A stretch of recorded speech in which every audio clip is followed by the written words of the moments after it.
Good morning, guys. Today I want to share with you a little bit of my background and how I relocated from Kenya to Austria. So, my dad, one day he comes home and tell us, "You guys, I know how you can relocate to Germany." In my mind, I think I was about 16. So in my 16-year-old mind, I'm like, "You guys can't even afford the whole year school fees. How is it even gonna be possible?" I remember many times when school would send me home to go and bring school fees because my parents, by then they couldn't afford the whole year or even the whole term school fees. And the school would just send us home. So I would just go home and my mom would give me like 2,000 Kenyan shillings. I go pay it, and then in the next 3 to 4 weeks, it will be the same game again. That is how I survived high school. But my worst experience, I remember one day I came from school and my mom had a restaurant. In Kenya, they just call it hotel, even though it's not a hotel. In fact, it was a kibandasi. So, okay, for those of you who don't understand, it's like a small restaurant, and it was just built by iron sheets, like not a fixed structure. So I go where my mom works and pick up the keys. It was just like 2 minutes to home. So I go home, and when I open the door, it has like 2 padlocks. For those of you who don't understand, this is the kind of system that we had. So I opened the first one, and I try on the bunch of the keys, I tried to look for the second key that would open the door. So I can't find the second key. And then I go back to my mom and ask her, "Mom, where's the key?" And she's like, "You just took the key." And I'm like, "No, but the door has 2 padlocks."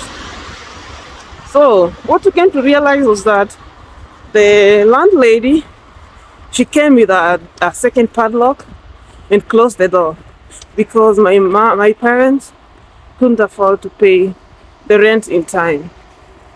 And that was my worst experience. And this happened like second times in my life. So this was even like a motivation for me because I didn't want to see my parents or even myself going through the same situation. So like I already said, I didn't grow up in a rich family. Like I didn't get everything that I wanted, but I got all the basic needs. There are like 5 kids in a family, and my parents were trying to give us all the best they could. So what happens is, how did I came to know about this Aupair thing? Okay, my dad, he is one of those really talkative people. So he can just strike a conversation with a total stranger, and then they speak like he really gets along with almost everybody.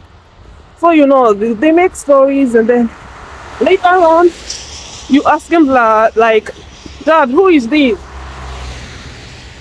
And then he's like, "He's a stranger." And I'm like, "How did you get to know them?" And he's like, "Just right now." And so you're like, one day he comes home and tell us that, "I know how you guys can relocate to Germany." So, and we're like, "Okay, how?" So by this time I'm informed free. He comes with these news, and by this time you are a kid and you just get excited, but you really don't understand everything. So despite all these circumstances, the fact that we couldn't afford everything in time, I still came to Europe. So if that is going to motivate even just one person or 2 people, then that's okay for me. Fast forward, 2 years later, I finished school. I even appeared among the top 5 in my school. My dad had already researched There was this lady who was offering German course, and she would even book your appointments for the exams and also look for a family for you. So she acted like an agency. So I'm sorry I can't talk about her in my videos because I asked her if I could, and she read the message and didn't reply. So I assume that's a no. Anyway, I finished school and want to start my language course. So my mom came with this idea that I should start my business because she already had a restaurant. Her idea was to sell chips by the roadside because this is like a snack for Kenyans and people love it. So that was a good idea because she just gave me some capital and I would use her equipment like frying pan and everything I needed, so I didn't have to buy everything from scratch. So she gave me capital and I immediately start just like right after school because I wanted that by January I wanted to start going to this language school. So I just started doing that, and then a couple of months later I enrolled for school and start in January. So I can't do my house like the whole day. I just go like from morning from 8 till 12, and then in the afternoon I come back and start my hustle. This is what I will do. Go to school in the morning, and in the afternoon I'll come back and sell my chips.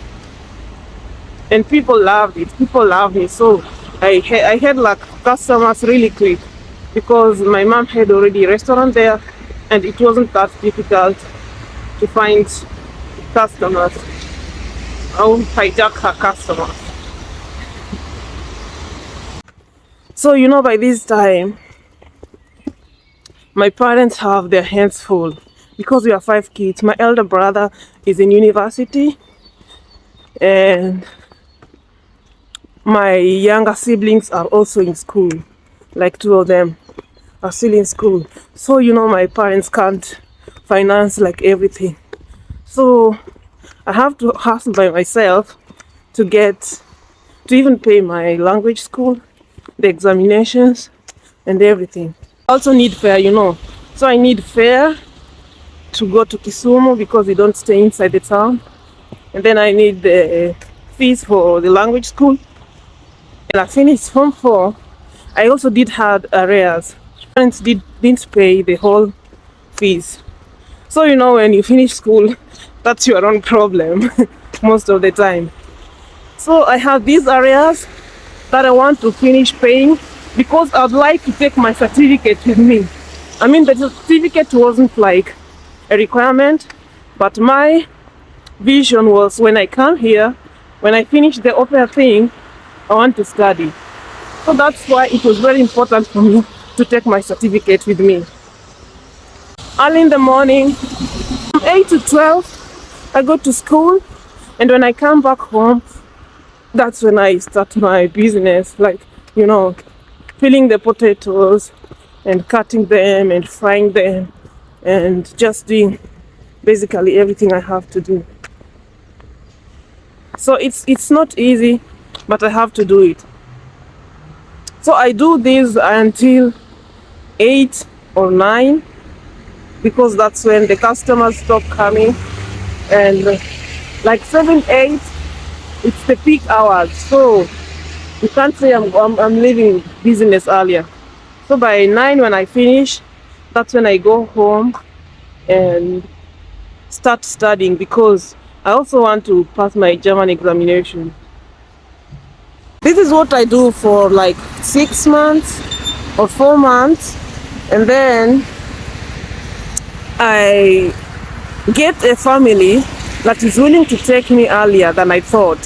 Hurry up to get my certificate first because otherwise this family is going to get somebody else. For those of you who've gone through the process, you know what I mean, because you don't want to lose this family. If you lose the family, it means you start looking for another family.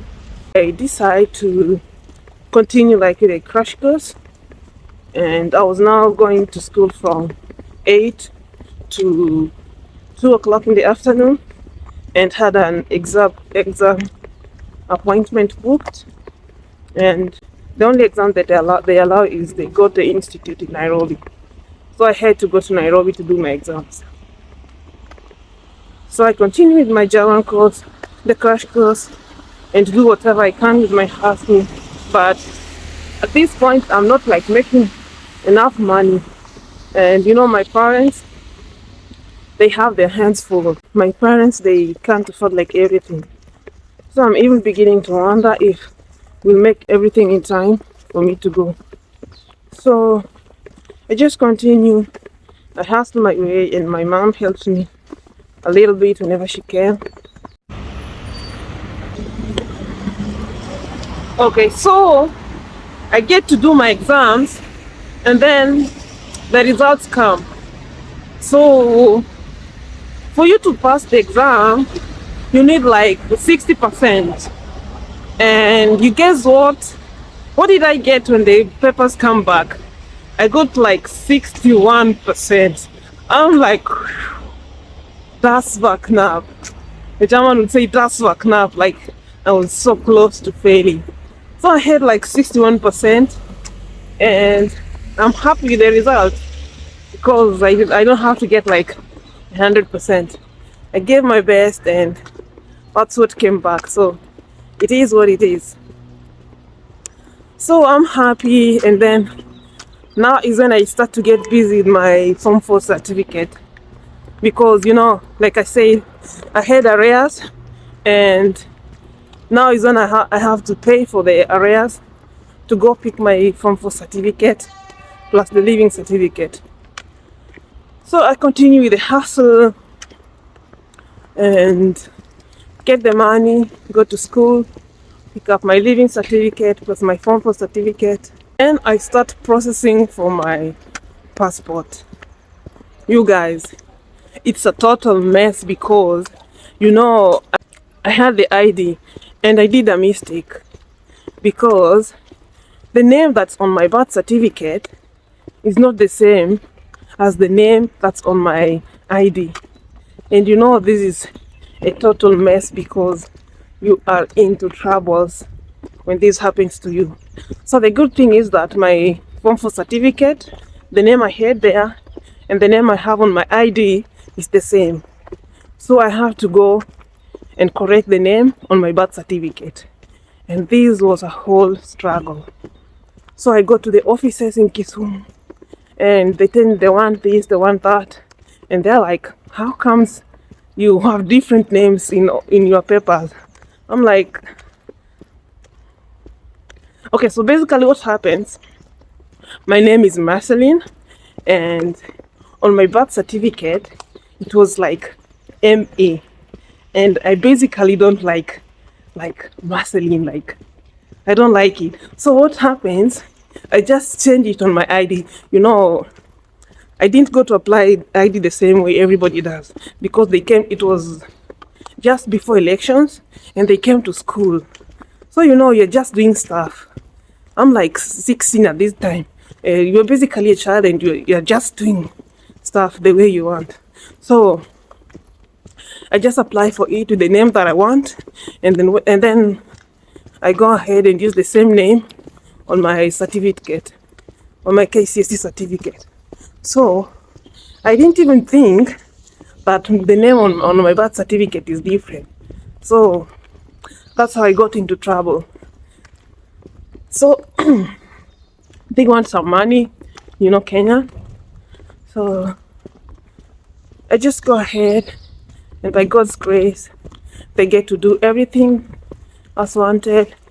And then I go and apply for my passport. So my passport comes back in, and the family, like, the process is happening parallel to each other. The family sends me a contract letter, I sign it, and the problem with me, like, I didn't send it immediately. So I was to send it through the post. I'm not even sure, but I just delay everything. Like, I didn't do everything as fast as it should be done. So if you are in Kenya and doing the process, please don't do the mistake I did. Do everything fast and send it back. Delaying everything is not good. So I went ahead, my passport comes back, I have my contract letter, and everything is settled. So I just need to go and apply for my visa. So by then, you didn't even need an appointment for the visa. You just go like early in the morning, and if you go late, you find that there are so many people already waiting. And you know, I don't stay in Nairobi, and I stay at my cousin's place in Kasarani. If you know Kasarani, it's like really far from the town. So to get to town, you need like 1 hour. And you know, you people, you know, the Nairobi jam. And if you don't know where you're going to, you even take longer. So I wake up early. I should be getting at the embassy by 5 o'clock, but I don't, because, you know, I don't know my way, and Kasarani is just too far. But I get there, there's so many people waiting, and the problem is, if you don't get inside the office by 12, they just tell you to come back the next day. Like, surely. You wasted like the whole morning only to be told to come back the next day. So anyway, I come back the next day earlier because I already know the way now, and get to bring all the papers they needed. If you're going to the embassy, please make sure that you have all the documents that they need, because if you don't have everything, it will just make everything worse for your case, because they will tell you to bring it again, and then they open your file and put it aside, and you know, it's just a lot of work for them. So if it's possible, just bring everything they need, and then your process will take much shorter than if you delay everything. If you bring the documents one by one. So I'm at the embassy, and by that time it wasn't really difficult. It's like, why do you want to go to Germany, and which family are you going to? So you just had to know the family's name and which town and what you are going to do. So I just say that I'm going as an Aupair to this and this family. It wasn't like a real interview, and they just wanted me to introduce myself in German, and that's it. And that is something we've been practicing in school, so it wasn't much of a problem. So I go back home and wait. By good luck, my visa came back after 5 weeks. They call me and tell me my visa is ready to be picked up, and I am so excited. So I go pick up my visa, and now the next problem is the flight ticket. So by this time, you know, like, I've used everything I had, and my parents can't also raise the flight ticket.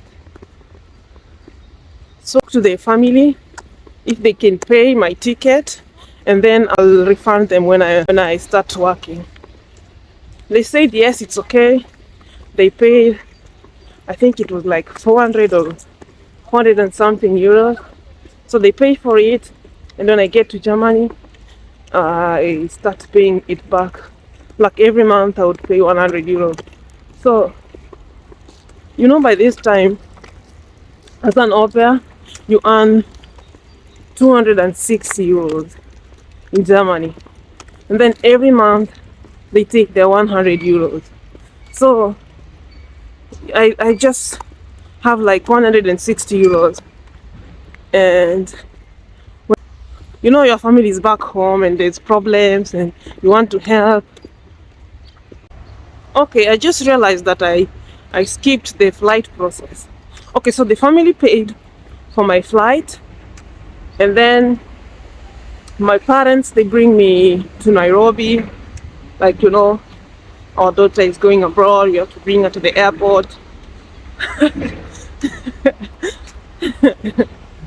Okay, so they escort me to Nairobi, and the moment I get into the airport, you know, there's a section where you are not allowed to get into when you are flying.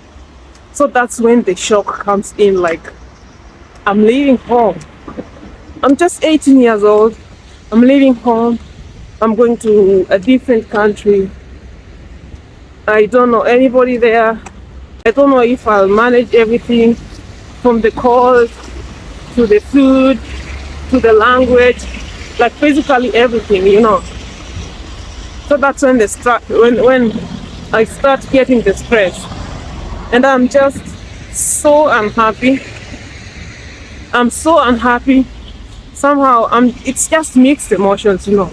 You are one time you are excited for something new, and somehow you don't know how the situation is going to turn out, and you are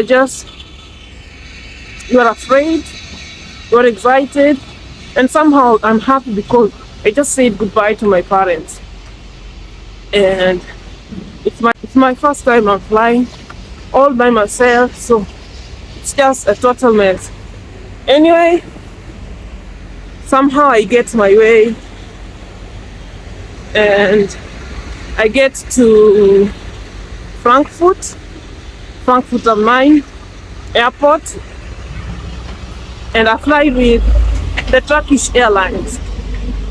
So when I get to the airport, when I get to the baggage collection, and my baggage is not here. So I'm like, what? You know, when you're a first time traveler and something like this happens to you, you have no idea what to do. Because you're now in a foreign country, you don't speak their language. So I just got outside because I had no idea what to do. I got outside, the family is there, and they are like, where's your baggage? I'm like, it didn't arrive. So the family they take me to where I can file this, where I can report that my baggage didn't come, and then they ask me how it looked like, blah blah blah. You people know the process. So I just describe how it is. They show me like a picture how it looked like. Then I pick it up, I just describe it, and I go home. So after like a week or so, they just dropped it on my address where the family was staying. I'm a survivor, and I just made my way. I mean, I didn't like Germany that much because I only stayed in 8 months, but that's a story for another day because I'm already at work. So I'll tell you the story another day.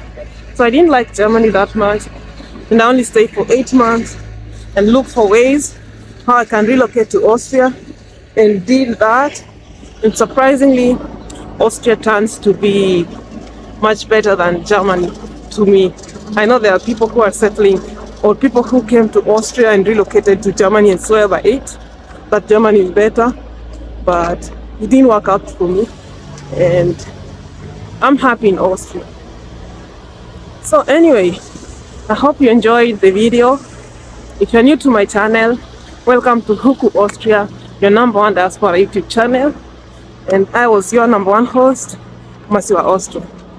So thank you guys for watching my video, and I'll see you on the next video. And as usual, nawapenda wote.